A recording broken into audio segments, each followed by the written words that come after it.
देशमुख यांच्या कुटुंबियांची मनोज जरांगे पाटलांनी ही भेट घेतली आणि या भेटीनंतर न्याय मिळत नसेल तर जनतेला रस्त्यावरती उतरावं लागेल आणि या मोर्चाचं लोण राज्यभरात उसळेल असं म्हणत जरांगेंनी एक प्रकारे सरकारला इशारा दिलाय। तर बीड जिल्ह्यात काही जणांनी दहशतीचा हैदोस मांडलाय।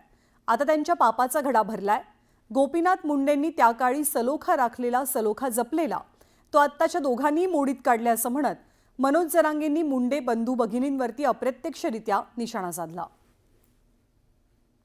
तुम्हाला पैशावर नका जाऊ, पैशावर गुरमी नका करू। तुमच्या लय नोकऱ्या येतात, तुमच्या लय अधिकारी त्या गुरमीवर नका जाऊ तुम्ही। एकदा जर जनता बिथारली ना ती गुरमी क्षणात नष्ट होईल। क्षणात हा संघर्ष संपला पाहिजे, दोन्ही समाजाच्या फायद्यात आहे। आता त्या दोघाला कोणत्या टोकाला न्यायचं काय माहित, आता कोणत्या टोकाला न्यायचं त्या दोघाला कोणाला माहित। त्यांना का त्या गरीबाचे लेकर असेच मारून टाकायचेत का काय?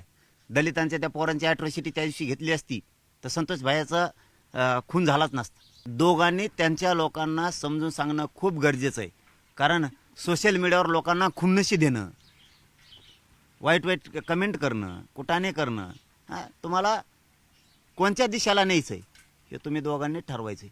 आता बघू तुम्ही जर थांबणारच नसलात, तुमचेच लोक तुम्ही घरात लपून ठेवणार असलात, खुन करून सापडत नाहीत, त्याला जवळच नाही केलं पाहिजे, त्याला मध्ये फेकलं पाहिजे। तुम्ही वाचवता म्हणजे सरकारचा आणि मंत्रिपदाचा दुरुपयोग करायला लागले काय तुम्ही?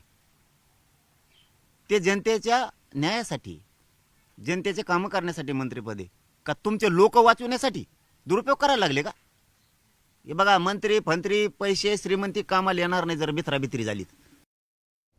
आणि या